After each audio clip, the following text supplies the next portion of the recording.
What is good, ladies and gentle niggas, to another video of me talking about what potential Pokemon TCG cards could be added to Pokemon Pocket TCG that could shake up the meta. Now, I don't know if you saw the last video, but there's a couple cards that I've mentioned. Stadium cards are brought up, certain tool cards that could be added that could really shake the game up, and I brought up certain Pokemon with certain abilities. Now, I know a couple of you guys had some concerns about the addition of certain of these cards because you thought that, you know, some of these cards sound pretty powerful if they were added to Pokemon TCG Pocket. And I agree, because that was the whole premise, because that's what I thought Rare Candies was going to do. I thought Rare Candies was going to really just mess up the game, because I thought the way how Pokemon Pocket worked was too quick, and to give, you know, Stage 2s that ability to get into that access that early in the game was going to be insane for the meta. So I just wanted to point out that a lot of these cards that I'm bringing up, keep in mind that whenever they do make the transition to Pokemon Pocket, I would imagine that they will probably be tweaked or fashioned in a way that it will work for Pokemon Pocket. So I think the general concept of stadium cards still could happen, even if they give you like a stadium card like Rough Seas. If 20 to 30 HP is a lot for certain for healing, you know, they could tone it down to 10 HP or whatnot, or they may not even add it. I think they're being very careful on what they add into the game, and I just wanted to you know, bring it up, because if you really think about it, there's certain cards that are in Pocket that don't work the same way how they work in TCG. Like, let's take Professor's Research, right? Professor's Research allows you to draw 2 cards. In Pokemon TCG, Professor's Research does something entirely different. In fact, Professor's Research in Pokemon TCG Pocket works like how Bill worked very early on in Pokemon TCG. And I'm talking about early on, like the inception of Pokemon TCG. Bill allowed you to draw 2 cards. That's how Professor's Research works currently in Pocket. Professor's Research now, it tells you to discard your whole hand and draw 7 cards, which obviously for Pocket, that would never work. So they had to, you know, alter it. Guzma in TCG does something entirely different. It allows you to pick one Pokemon on your opponent's bench, swap it into the active, and then you do the same. That works entirely different than how it works in TCG Pocket. Shit, if we talk about even Pokemon Center lady, she doesn't heal 30 in TCG, she heals 60, you know? So obviously, they definitely had to calm down that healing for Pocket. So a lot of these cards that I'm bringing up, just keep in mind that what I'm saying probably would be toned down and tweaked a little bit for Pokemon Pocket, because obviously there has to be a level of adjustment, because Pocket and TCG are it's just 2 different scales in terms of damage, HP, health pools, damage. So they're obviously gonna work and tweak it a little bit, you know? So I just want to keep that in I'll keep that in the back of our heads. These cards that I'm bringing up, they probably won't work as is, maybe very similarly, but probably also toned down. So as long as we're all on the same page, I think we're good. Also, while we're doing housekeeping, I wanted to make a correction. I know in the last video I brought up Klefki, about Klefki's ability being able to shut off basic Pokemon abilities, and I brought up certain Pokemon like Superior or Gardevoir or Wigglytuff, which wouldn't work for Klefki's ability, but I was just talking in general of certain Pokemon abilities in general that could just shut off other Pokemon abilities. I could have brought up Garbodor, because Garbodor has something very similar too with Garbotoxin. If you attach a tool card, abilities get shut off. So any type of ability shutting off abilities, cool with me. Now, with all that out the way, let's get into the juicy shit. We're trying to see new cards, right? What could they also add to Pokemon Pocket that I think could potentially shake up the meta? And we're gonna start off as same as last episode. We're gonna start off fairly calm, work our way up to some crazy shit, all right? So let's talk about everyone's favorite thing to do in Pokemon TCG, flipping coins. Who doesn't love the good coin flip? I know I don't. I know I sure as shit don't. So let's start talking about Crushing Hammer. Now, Crushing Hammer works very similarly to Team Rocket, which is pretty much flip a coin, and if you get heads, discard an energy card. But where Crushing Hammer differs from Team Rocket can potentially, you know, as many times as you flip your coin and get that heads, you can delete that many more energies. And in order for Team Rocket to get going, you have to hit that first heads to get the other heads. Crushing Hammer would probably just be a 1 coin flip, 1 energy removal. But the good thing about Crushing Hammer would be, one, it's an item card, which means you could potentially have 2 of them in your deck to get 2 chances to do it, rather than just have that one supporter card for the turn, whereas Crushing Hammer you can do multiple times. And the second benefit is that Crushing Hammer, if you do get net heads, you could remove the energy from not just the active, but also the bench. So I think those types of coin flippy things could be there's obviously a trade-off. Whereas Team Rocket, you know, you have like benefit of getting multiple with that risk of coin flips. Crushing Hammer will also have that risk as well, whereas you're trying to snipe out the bench of energy removes. I think certain Pokemon, if you delete that certain energy, you could just screw over certain Magnetons. If you just get rid of that one extra energy, they're shit out of luck. So I think Crushing Hammer could work wonders. So yeah, that's Crushing Hammer. There's also a card called Pokemon Catcher, but I don't think Pokemon Catcher would have that much of an impact in Pokemon Pocket TCG because there's already, you know, Cyrus and Sabrina, which kind of already gets the job done. The only difference from Pokemon Catcher from Sabrina is that, you know, it's an item card, and Cyrus also works very similar to it. So it's just a matter of supporter and item cards, which that might be a balancing part on Pokemon Pocket. Keep in mind, again, these cards will obviously have to be balanced for Pokemon Pocket TCG. But speaking of coin flips, there's also a lot of Pokemon with abilities that require coin flips and attacks as well. And I would like to present to you our next card, which is Victini. Now, Victini in the past had this ability called Victory Star. And pretty much what Victory Star does, it says, once during your turn, after you flip any coins for an attack, you may ignore all results of those coin flips and begin flipping those coins again. Now, it's pretty much, you know, a second try for that Celebi to start getting those heads. If you like only need like 4 heads and you only hit those 3, you know, out of the 7 coins that you accumulated, you can essentially pop this Victory Star and get another go. So coin flips galore, coin flips galore. I think a card like this will definitely give those people that like to play life on the edge, you know, jackpot, risk it all, put it all on the line.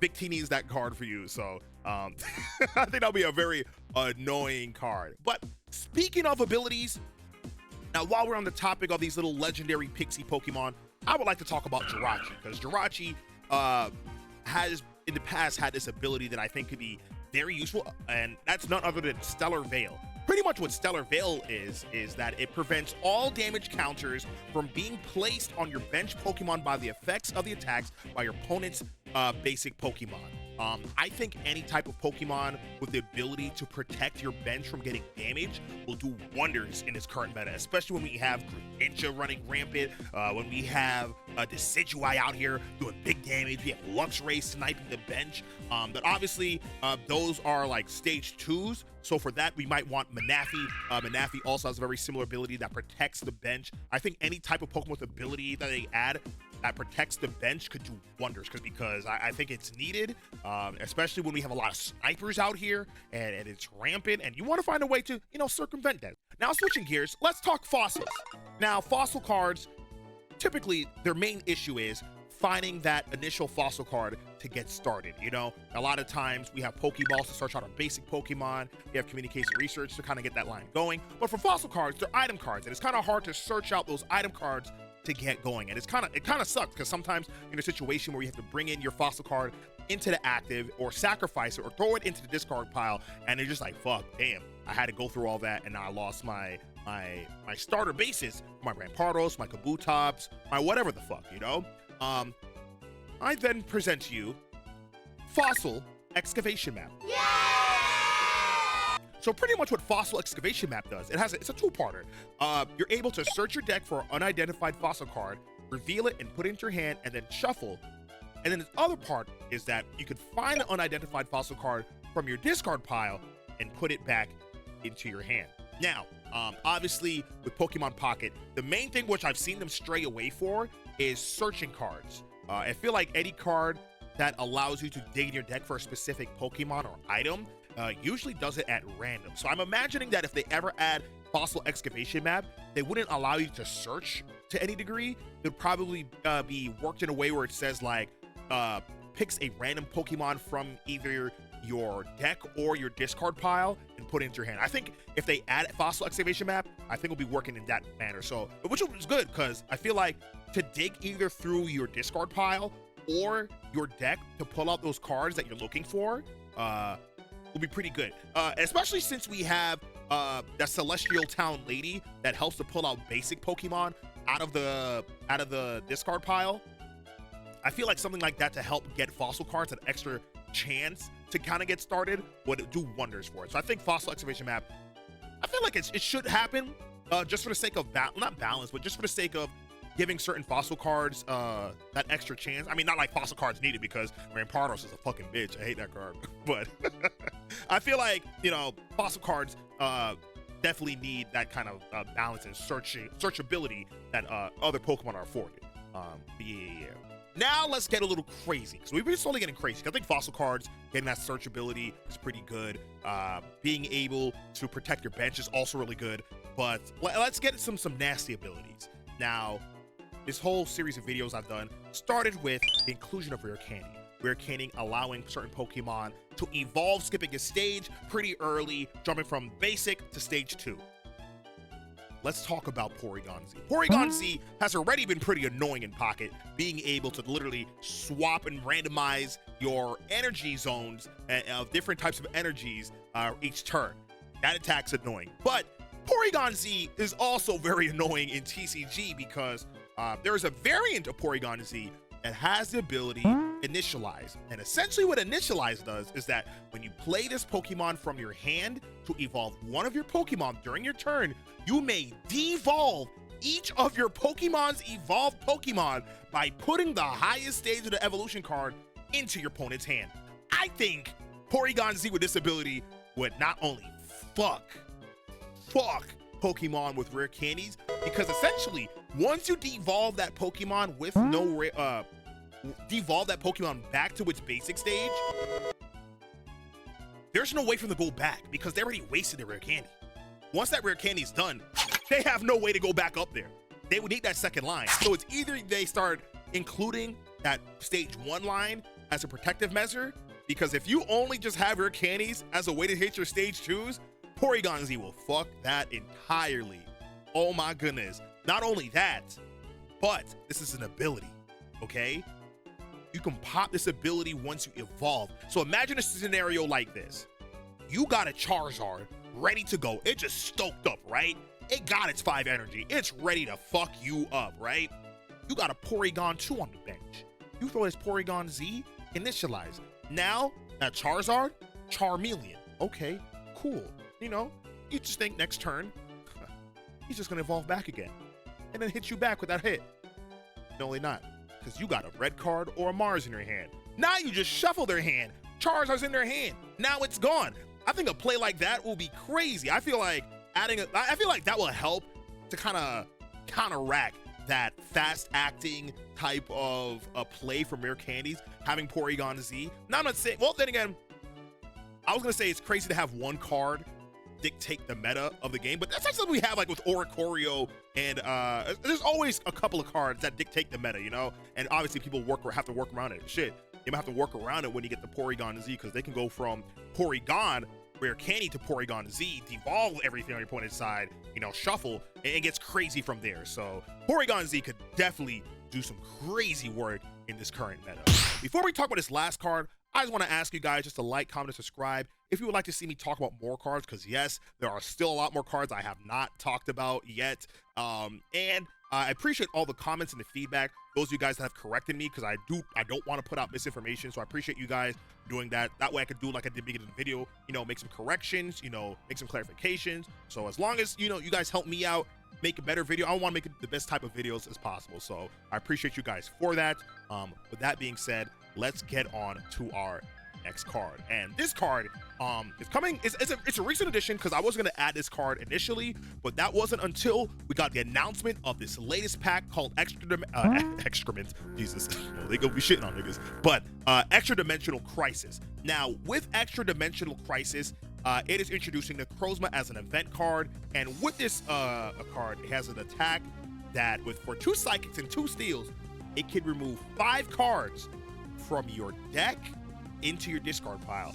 essentially what it's called milling. Milling is pretty much the process of just discarding cards from your deck directly into your discard pile, which is annoying because sometimes you're in a scenario where you're looking for your stage 2, you're looking for a particular card to continue your line, or you're looking for Cyrus to pull up that game-winning clutch kill, but it's in the deck somehow and you gotta find it, and imagine the Necroza hits you, and now that card is down your discard pile, and now you're screwed. So there's always gonna be scenarios where certain cards that you're looking for are just gonna get torn away and stripped away from you, which is annoying. And in the past, there are some ways to combat this. One of the basic ways are the Pokemon Rod cards. There's Ordinary Rod, Super Rod. There's a lot of different types of rods. You know, Lana's Rod. And I feel like adding some type of card like this would be useful. You might have to, for Pocket, maybe do like a coin flip to maybe draw a random card out of your discard pile and then bring it into your hand. Maybe it could potentially work like a Celestial Town Lady with a coin flip. I don't know how they want to balance that, but I feel like them giving you a way to kind of dig out cards from your graveyard into your hand or your deck would be useful. Even for energies, because yeah, when your Pokemon are defeated and sent to the discard pile, the energies go to the discard pile too. They're still living somewhere in the game. If you check your discard pile, you can see all your accumulated discarded energies, and you know there's certain supporter cards that play with that ability of digging out those energy cards in your discard pile and then bringing them back into play. So I feel like having an Ordinary Rod where, you know, maybe it's not like two like a Volkner would do for a Luxray or Electivire or whatever. Maybe you just pull one energy from your discard pile and attach it to your bench or your active. Maybe you have to flip for it, you know, but I feel like there should be a way to help you recover certain cards and items from your discard pile to your main hand. So I feel like that will definitely be useful. But yeah, those are all the cards I wanted to talk about. Once again, like, comment, and subscribe if you want to see me talk about more cards, because there is a lot. And yeah, there's nothing else on this video for me to talk about, so would you kindly get the fuck off my channel?